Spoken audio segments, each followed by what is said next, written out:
آج ہم آپ کو ملوانے جا رہے ہیں گجرات کی دبنگ پولیس آفیسر خاتون police officer SHO madam Farzana Kausar صاحبہ سے۔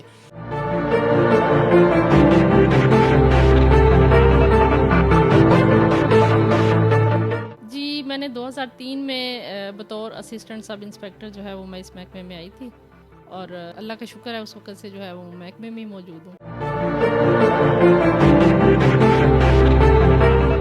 لیکن پولیس کے محکمے میں رہ کے آپ کو یہ بینیفٹ ضرور ہوتا ہے کہ جو کرمنل مائنڈ قسم کے لوگ ہوتے ہیں وہ آپ کی یونیفارم سے ویسے ہی ڈرتے ہیں۔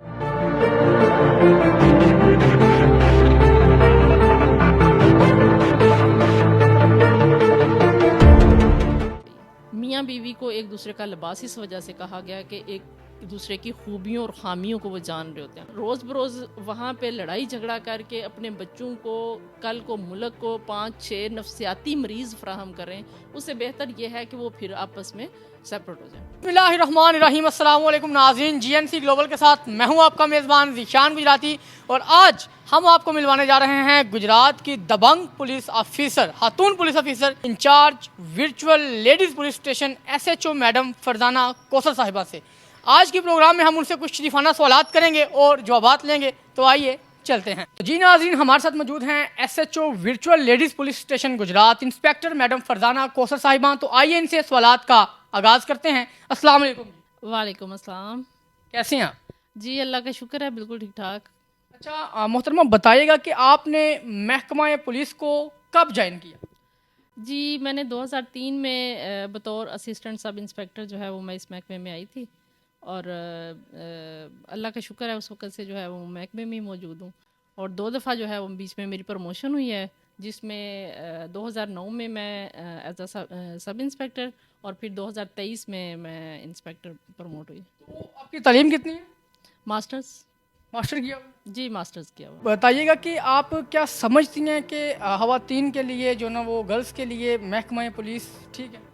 جی بالکل، میں اس کے بارے میں بالکل پورے کانفیڈنس سے یہ بات کہتی ہوں کہ محکمہ پولیس جو ہے وہ لیڈیز کے لیے بہت زیادہ ٹھیک اچھا ہے، اور اس میں اگر تو آپ ایسی ایک کسی سیٹ پہ آ جاتی ہیں جہاں پہ آپ فیمیل جو ہیں، بچیاں جو ہیں، ان کے مسائل جو ہیں وہ آپ سنیں اور پھر اس کو آپ حل کرنے کی پوزیشن میں ہوں، تو یہ تو اللہ تعالیٰ کی بہت بڑی کرم نوازی ہے۔ تو فیمیل کو اس فیلڈ میں لازمی آنا چاہیے۔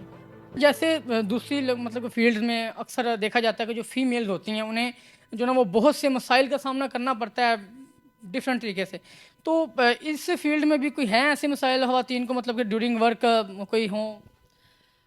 دوسرے جتنے بھی ہیں نا، آپ یہ یاد رکھیے گا، جب کوئی بھی بچی خاتون گھر سے باہر نکلتی ہے تو اس کو مسائل تو ظاہر فیس کرنے پڑتے ہیں، لیکن جب آپ کسی کالج میں جاتے ہیں، آپ چاہے وہ پروفیسر ہیں، چاہے وہ ڈاکٹر ہیں، چاہے وہ اسٹوڈنٹ ہیں، جو بھی ہیں، ان کو بہت سے ہراسمنٹ کے اور اس طرح کے ایشوز جو ہیں وہ سامنے ان کو سامنا کرنا پڑتا ہے۔ لیکن پولیس کے محکمے میں رہ کے آپ کو یہ بینیفٹ ضرور ہوتا ہے کہ جو کرمنل مائنڈ قسم کے لوگ ہوتے ہیں وہ آپ کی یونیفارم سے ویسے ہی ڈرتے ہیں، وہ اس قسم کی حرکت کرنے سے باز رہتے ہیں۔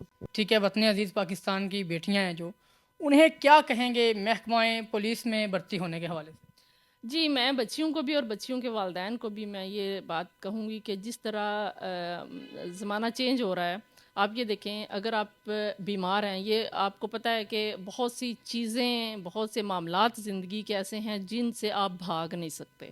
اگر آپ نے آپ بیمار ہیں، آپ ہاسپٹل جاتے ہیں، اگر آپ کو آپ کی بچی کا علاج ایک فیمیل ڈاکٹر کرتی ہے تو آپ بہت زیادہ سیٹسفائیڈ ہوتے ہیں۔ اسی طرح محکمہ پولیس جو ہے، یہاں پہ بھی بہت سے معاملات اب ایسے آ گئے ہیں جن میں فیمیل جو ہیں وہ ضروری نہیں کہ مجرم کی صورت میں ہو، وہ مدعی کی صورت میں ہو سکتی ہے، وہ گواہ کی صورت میں ہو سکتی ہے، وہ اپنے ساتھ کسی ریلیٹیو کی ہیلپر کے صورت میں ہو سکتی ہے۔ جب وہ پولیس کے پاس آتی ہے اور اگر آگے اس کو فیمیل پولیس آفیسر ملتی ہے تو وہ مینٹلی بہت زیادہ سیٹسفائیڈ ہو جاتی ہے، وہ بڑی ایزیلی اپنی بات کر سکتی ہے۔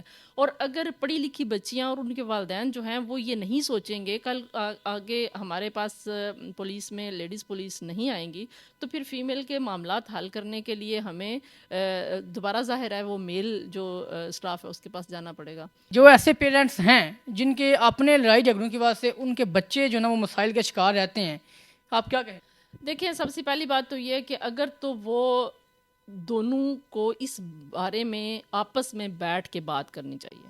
میاں بیوی کو ایک دوسرے کا لباس اس وجہ سے کہا گیا کہ ایک دوسرے کی خوبیوں اور خامیوں کو وہ جان رہے ہوتے ہیں. ایک روم کیا ان دونوں کو بیٹھ کے بات کرنی چاہیے. اگر تو وہ یہ سمجھتے ہیں کہ جس کے اندر کوئی خامی ایسی ہے جس کو وہ چینج کر سکتا ہے تو اس کو وہ خامی اپنے بچوں کے لیے چینج کرنی پڑے گی. ہم بعض اوقات اپنی انا میں آ کے اپنی ایگو میں آ کے ہم صرف اس لیے کہ بھئی میں نے اگر یہ بات مان لی تو میں اپنے ہسبینڈ کے جو ہے وہ انڈر ہو جاؤں گی، یا ہسبینڈ یہ سمجھے بھئی میں مرد ہوں میں اس کی بات کیوں مانوں. یہ سب سے ہمارا جو اس رشتے کا سب سے مین جو دشمن ہے وہ ایگو ہے. جب وہ بیٹھ کے بات نہیں کرتے ہیں تو پھر وہ لڑائی جھگڑا وہ بدگمانیاں جو ہے بڑھتی جاتی ہیں اور وہ پھر جھگڑے کی صورت جو ہے وہ اختیار کر لیتی ہیں. اور اگر آپ یہ سمجھیں کہ معاملات ایسے ہیں کہ جو کہ حل ہونے والے نہیں ہیں تو پھر بجائے اس کے کہ وہ روز بروز وہاں پہ لڑائی جھگڑا کر کے اپنے بچوں کو کل کو ملک کو 5-6 نفسیاتی مریض فراہم کریں، اس سے بہتر یہ ہے کہ وہ پھر آپس میں سیپریٹ ہو جائیں. مزید ویڈیوز دیکھنے کے لیے GNC گلوبل کے چینل کو سبسکرائب کر لیں اور بیل آئیکن کو بھی پریس کر لیں.